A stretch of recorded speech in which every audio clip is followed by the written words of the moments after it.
con su presencia, y qué bueno que fueron designadas para estar aquí en esta ocasión especial. Les decía a las maestras que después de vejez viruela, pero bueno, aquí estamos tratando de cerrar este ciclo. En realidad yo preparé esta presentación ya desde hace años, ¿verdad? Entonces por eso no está ajustada a la pantalla, todavía usábamos el otro formato, pero bueno. Pues qué bueno que podamos hacer memoria de todo. Ahora sí, transportarnos en el tiempo a lo que había. Les decía que pues toda mi experiencia laboral es en el Instituto Nacional de Estadística y Geografía, INEGI. Yo empecé ahí desde, bueno, en 89, en el verano del 89, que salimos aquí de vacaciones, yo agarré una chambita ahí para andar de entrevistador. En aquel entonces se preparaba el censo del 90. Pero sucedió, se acabó eso, duró 2-3 meses, se acabó, y en enero del 90 me hablaron porque se acordaron que yo estaba aquí estudiando y llegaba la primer computadora a la oficina local de aquí del INEGI para cuestiones administrativas. Entonces ya me hablaron que si quería ir a trabajar. Entonces, y dije, sí, un ratito, pero se alargó 35 años. Pero quiero hablarles de este proyecto en particular porque ha sido uno de los más retadores en todos mis años en el instituto, y que más me exigió, por no decir que más me estresó, más desvelos. Sí, entonces es el procesamiento de la información censal. Primero, algo de antecedentes, en México, bueno, empezaron de manera regular los censos desde 1895, y se vienen realizando cada 10 años, desde 1900, salvo cuando la lucha de la revolución, que se tuvo que desfasar al año de 1921. En 1950 se incorporó la temática de vivienda habitada en los censos de población, y a partir de 1980 se identifican y caracterizan los hogares. Esto de la vivienda pues se refiere al inmueble, a la casa habitación. Pero sucede que muchas veces dentro hay más de una familia. Por decir, pueden estar un hijo con su esposa también, aparte, entonces los identificamos como hogares. Esa es la definición. A partir de 1990 el operativo se realiza en más de un día. En 1990, que es cuando les de comentar yo ya estaba incorporado allá al instituto, se intentó hacer en 5 días el levantamiento, en marzo de 1990. Ahorita los censos se han hecho en un mes, en 20 días, pero bueno, así empezó. En el 95 se hizo un primer conteo, porque se hacen cada 10 años los censos poblacionales, pero en el 95 se decidió hacer un evento que le llamaron conteo, que sí abarcó toda la población, todas las localidades, aunque fue una temática más reducida. Y lo mismo en el 2005, por eso le llamamos periodo intercensal. Ya después, por cuestión presupuestal, no ha sido posible hacerlos como conteos. En el 15 se hizo la primera encuesta intercensal, y ahorita estamos haciendo encuesta intercensal. Estamos en la 5ª semana de levantamiento. ¿Qué quiere decir eso? Que es una muestra. Es una muestra, nada más una de cada 5 viviendas en el país se está levantando. Pues bueno. Aquí voy a presentar un poco la evolución de la población desde 1895, pueden ver ahí, con 12.7 millones de personas en el país. Aquí la gráfica llega hasta el 2005, bueno, porque estábamos hablando del 2010, ¿verdad? Ajá, en 2005 ya éramos 103 millones, pero pues ya en el 2020 fuimos más de 130 millones de personas en el país, ¿verdad? Casi 3.5 millones en el estado de Chihuahua. Y lo que se ve ahí en verde es la tasa de crecimiento media anual, que es interesante verlo, porque aquí si se fijan, empieza fuerte a subir la tasa y luego desciende, que es cuando empezó mucho las políticas de control de la natalidad, ¿verdad? De la familia pequeña vive mejor. A mí me tocó nacer todavía aquí en el 70, y a partir de ahí se ve que baja la natalidad. Entonces, bueno, una vista nada más a los datos, ¿verdad? Pero estamos hablando del procesamiento. Esto es algo también de la historia. Los censos de 1895 hasta el 21 se hizo con boletas en papel, forma manual del procesamiento, ¿verdad? Y se tardó hasta 7 años publicar los resultados. Casi se llegaba el siguiente censo, ¿verdad? Cuando apenas estaban dando los resultados. Era todo manual. Se empiezan a utilizar equipos mecánicos para el procesamiento a partir de 1930. Y en 1940 ya se contó con un equipamiento de 95 calculadoras mecánicas. Y la publicación se tomó en 5 años, el de 1930, y 3 años en 1940. Ya se redujo a menos de la mitad del tiempo de la publicación, ¿no? El equipo para el procesamiento del censo del 50 fue rentado, ya se utilizaban las tarjetas perforadas, ¿no? Máquinas perforadoras, perforadoras numéricas, alfabéticas, máquinas verificadoras. Esos ya pues, no nos tocan, yo las he visto, pero en películas, en videos, ¿verdad? De cómo se hacía la clasificación y el conteo. Impresionante, sobre todo en el periodo de la Segunda Guerra, ya los nazis bárbaros. Los resultados se publicaban en 3 años después del levantamiento. En 1960 el procesamiento de la información se realizó con equipo mecánico y también ya electrónico, ¿verdad? Consistiendo de 4 unidades con procesador central, lectura de alta velocidad, lectoras todavía de tarjetas perforadas y ya impresoras de alta velocidad. En el 70 se arrendó para el procesamiento un sistema electrónico con procesador central, impresora, 2 unidades de cinta, 8 discos magnéticos. Las aplicaciones estaban en COBOL, RPG, Assembler, 360 con este equipo trabajando 240 personas y se publicaron resultados en 3 años, 4 meses. Y esto también fue porque se ha ido incrementando la temática que cubren los cuestionarios. Eso no lo traigo, pero también ha evolucionado lo que se capta, el volumen y lo que se capta, así la temática.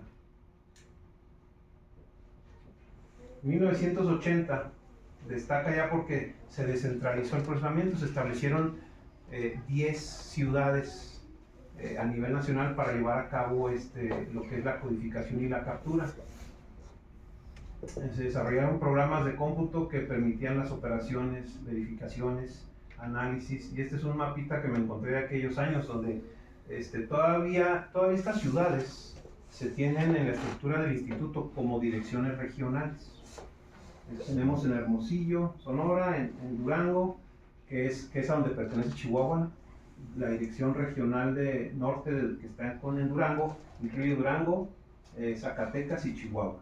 En Monterrey, en San Luis Potosí, en Guadalajara, en Toluca, en la Ciudad de México, Puebla, Oaxaca y en el sureste en Mérida. Esos eran centros de cómputo. Y hay unas imágenes de más o menos del equipamiento que se tenían. La unidad famosa. Las unidades de cinta. Okay. Y en el 90 se realizó de forma descentralizada en las 10 direcciones regionales, en estas 10 ciudades que les comentaba. Todavía el levantamiento en campo se hacía en papel, cuestionarios en papel, y se mandaban paquetes, aquí se integraban paquetes, se mandaba todo, en nuestro caso, a la ciudad de Durango, para que se procesara allá, ¿verdad? Ya había enlaces con Aguascalientes, que ya estaba ahí las oficinas centrales. Entonces ya las habían movido ahí. Ya, sí, pues precisamente en el sismo del 85 Se movió. De los edificios que resultaron afectados del INEGI fue el centro de cómputo. en el mero centro de la ciudad. Fue algo catastrófico, murieron empleados y todo ahí en el centro de cómputo, y ya empezó la estrategia para moverlo a Aguascalientes. Ya en el 90 ya estaba instalado en Aguascalientes las oficinas centrales, y eso más o menos era como había evolucionado ya el equipamiento en los centros de cómputo. Para el año 2000 se llevó a cabo nuevamente la captura en 10 centros de cómputo, los mismos que hemos estado mencionando, ya enlazados con una red de fibra óptica, con más o menos 1700 microcomputadoras, 43 servidores, 11 equipos mayores, y los resultados preliminares se dieron a conocer 4 meses posteriores al levantamiento, y los definitivos casi 13 meses después. Los preliminares, generalmente hacemos eso en el inicio, se publican lo que llamamos resultados preliminares, cuando vienen nada más con desglose a nivel estatal, los primeros, y ciertas variables.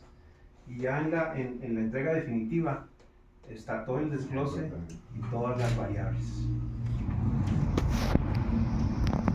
Para el 2010, pues ¿cuál era la intención? El objetivo: actualizar información sobre la dimensión, la estructura y la distribución de la población, así como sus características socioeconómicas, actualizar información de las viviendas, también es algo que captamos, el equipamiento, los materiales con que están construidas, los servicios con que cuentan. Otro propósito: mantener la comparabilidad nacional e internacional de la información, siempre tiene que cumplirse con estándares internacionales. Dar insumos para la construcción de marcos muestrales para otras encuestas que levantamos, ¿verdad? También para eso nos sirven los censos. Y también otorgar los insumos para las proyecciones de población, que yo creo que ya no nos tocaban a nosotros, pero yo creo que ya nos van a tocar. Las hacía CONAPO, pero ya le pasaron al INEGI lo de la pobreza, lo rural, ahora vamos a hacer proyecciones nosotros. Bueno, y ya hablándoles un poco de lo que representó el proyecto aquí en la entidad. En el 2010 se levantó a papel todo el censo, pero por primera vez el procesamiento o captura se hacía en cada entidad federativa, ya no en los 10 centros regionales, sino y yo estuve al frente de ese proyecto, coordinarlo. Teníamos un periodo de 12 semanas para hacer ese procesamiento después de que acabara el trabajo del campo. Este censo se realizó en junio del 2010 en campo, el trabajo de campo. Para ese operativo se establecieron 46 oficinas en la entidad, operativas, que les llamamos coordinaciones municipales del INEGI. Y desde ahí empieza nuestra trabajo, o comenzaba mi tarea como subdirector de informática, de darles a esas oficinas servicios, ¿verdad? Conectividad y todo, distribuirles equipo, etc. Y luego ya el procesamiento fue adicional. Traíamos como planeación ese total de viviendas en la entidad, 984.736 viviendas, casi 1 millón de viviendas. Y luego teníamos, este era el reto en cuestionarios. Cuestionario básico. Cuestionario básico es como que se le aplica casi al común de las viviendas. Y siempre tenemos uno ampliado que pues abarca más de ciertas temáticas. Por ejemplo, ahora captamos de discapacidad. En el básico preguntamos nada más si hay personas con alguna discapacidad en la vivienda, hasta ahí. Y en el ampliado averiguamos más, ¿verdad? Qué tipo de discapacidad fue adquirida o congénita, qué tratamiento recibe, etc. Entonces, y este es el número, las cantidades de cuestionarios. Un cuestionario de entorno urbano que le llamamos a uno que se levanta por cada, en este caso en área urbana, manzana, para ver el equipamiento, si está pavimentado, si hay banquetas, si hay nomenclatura, alumbrado público, ese es el entorno. En las de localidades, les llamamos a ciudades, rancherías, pueblos, todo lo que tenemos en la entidad. Sobre todo captamos también si hay manera como que vías de acceso se tienen, si son carreteras, terracerías, etc.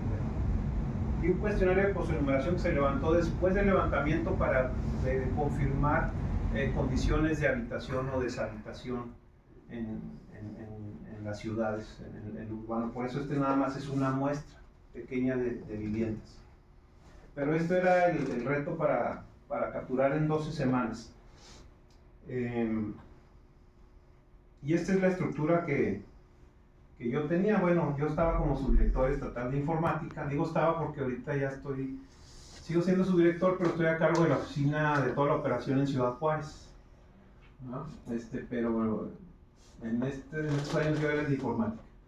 Tenía un jefe de procesos informáticos, responsables, esas son las cantidades de figuras, ¿verdad? Un jefe de procesos, 12 responsables de captura de zona, 46 responsables de captura municipal, que les mencionaba que son 46 oficinas las que había, 13 soportes informáticos, 93 analistas, capturistas, 274, y almacenistas, que es una figura súper importante. El almacenista era todo un procedimiento, el manejo de cuestionarios, porque si se archivaba mal un cuestionario, para encontrarlo, luego es como una aguja en un pajar.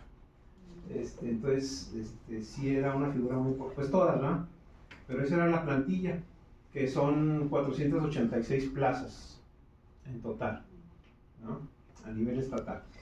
Ahora, los centros, las coordinaciones municipales estaban así.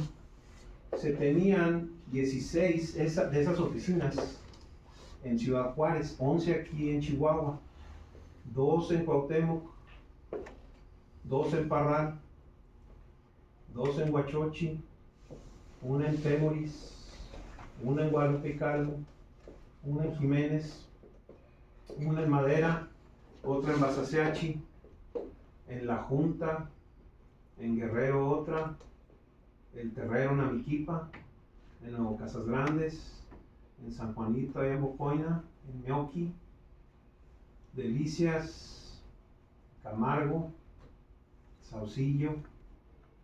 Esos eran, en esos 16 ciudades, vamos a decir, estaban esas 46 oficinas.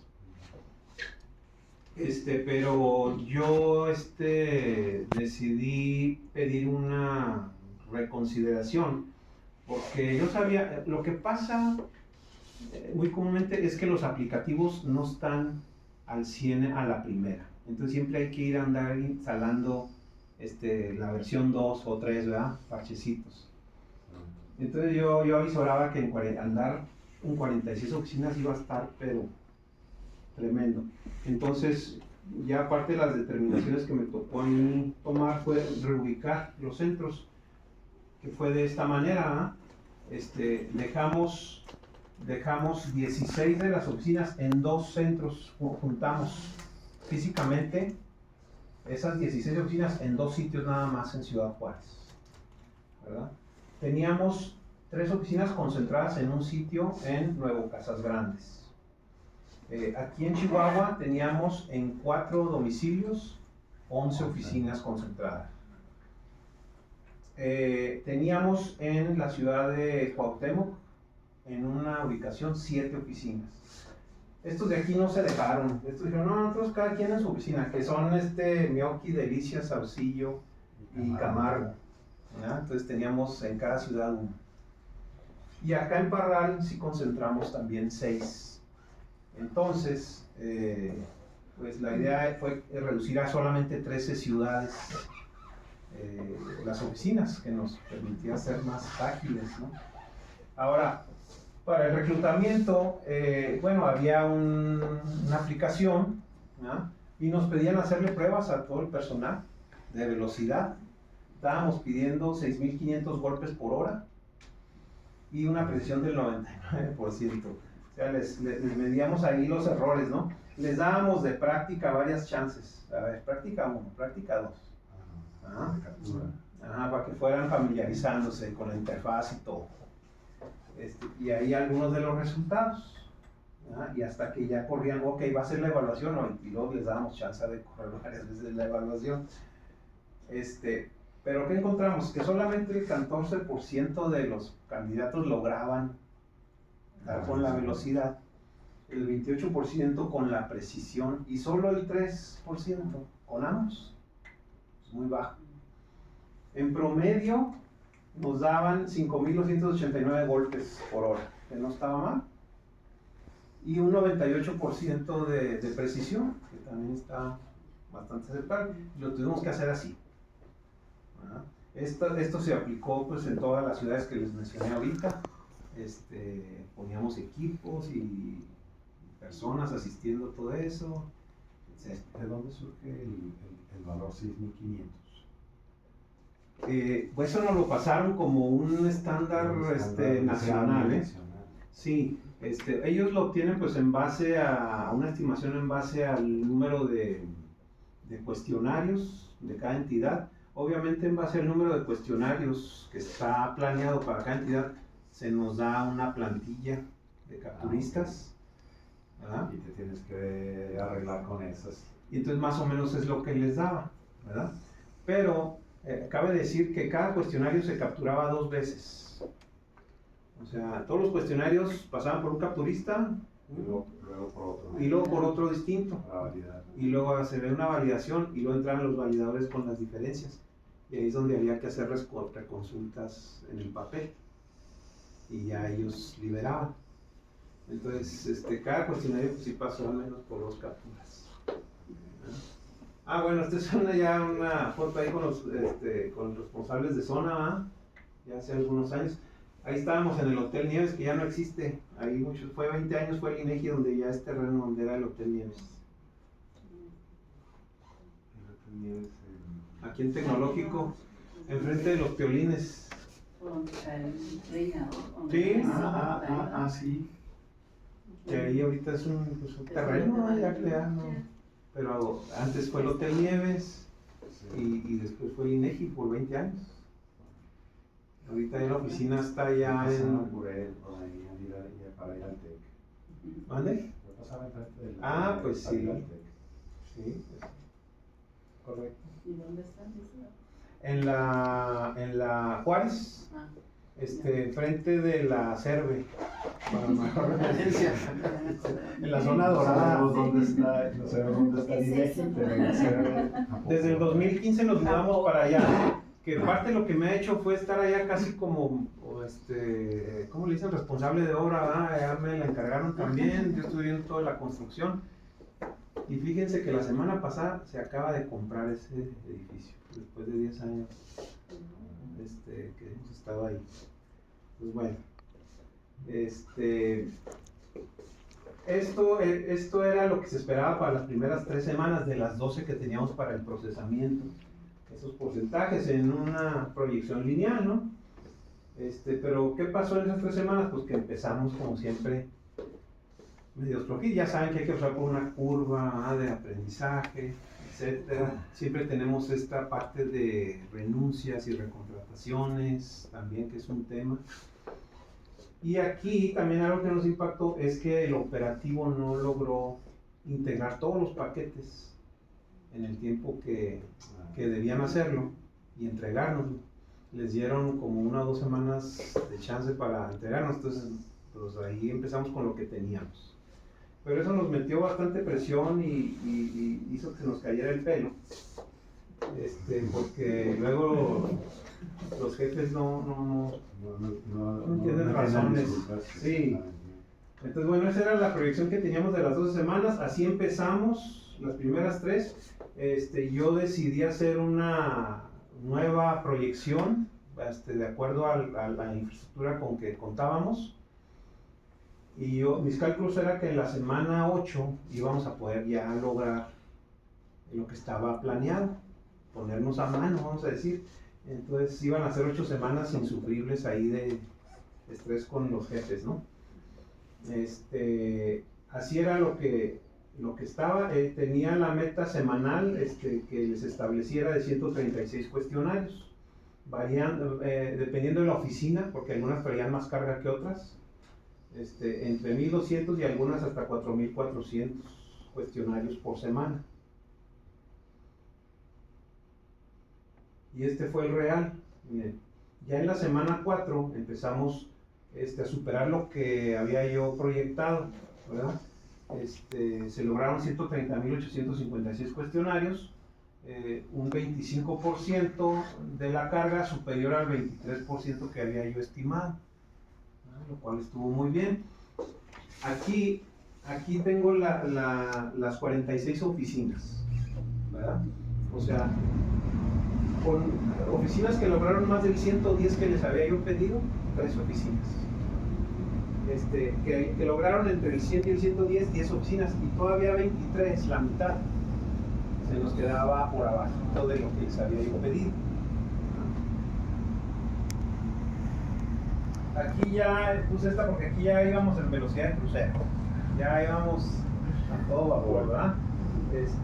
Ya habíamos alcanzado, no fue en la semana 8, sino en la 6, que logramos ya lo que estaba esperado a nivel nacional.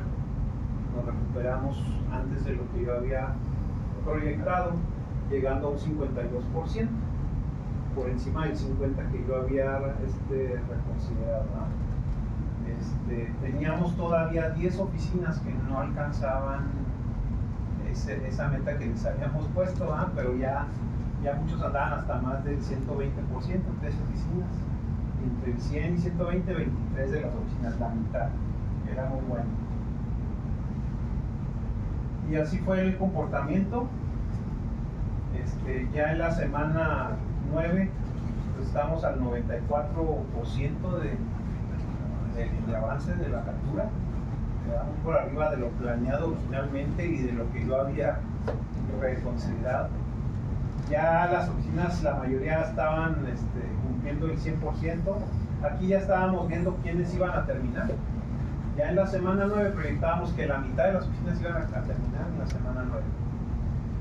En la semana 10, 18 oficinas. En la 11, 4 oficinas y solo una se nos iba hasta la 12, que ya no me acuerdo cuál sería aquella oficina, la verdad. Tendría que ver mis apuntes. Eso fue sin contratar más gente. Sí, sin contratar más gente, con las mismas. Lo reponer en todo caso, pero no hay que incrementar el número. No se incrementó el número, no fue plantilla adicional. Más bien fue un seguimiento puntual, diario, ¿no? A los avances. Entonces al final terminamos todo en la semana 11. Antes de lo que teníamos como máximo. Y esto fue como se presentó la captura por semanas. Recordarán ahorita que las semanas 1, 2 y 3 fueron flojonas.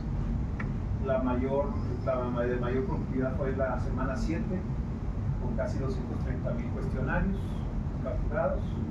Fue el pico, luego ya empezó a bajar hasta la semana 11, que ya fue también un poco la carga. Entonces salimos muy bien. Este es más o menos el modelo como se tenía en cada una de esas 46 oficinas. Pues teníamos contratado un servicio técnico. Entonces se conectaban bien inalámbrica ahí, había una red, una de las computadoras servía como servidor. Y estaban las demás ahí inalámbricamente, y luego también pues todo se mandaba a los servidores en oficina central. Diariamente hacíamos envíos, los responsables de captura tenían que concentrar la información y hacer los envíos. Y esta más o menos era la interfaz que se tenía para eso. Fue un repaso así muy breve de lo que fue ese proyecto. Ya ahorita, desde el censo del 2020, ya levantamos todo en celulares. Ya es muy poco lo de papel. Ahorita lo que se han haciendo también andan con equipos celulares. Ya en los diferentes operativos del instituto, diferentes encuestas, se han adoptado dispositivos electrónicos. La primera experiencia fue en el 2004,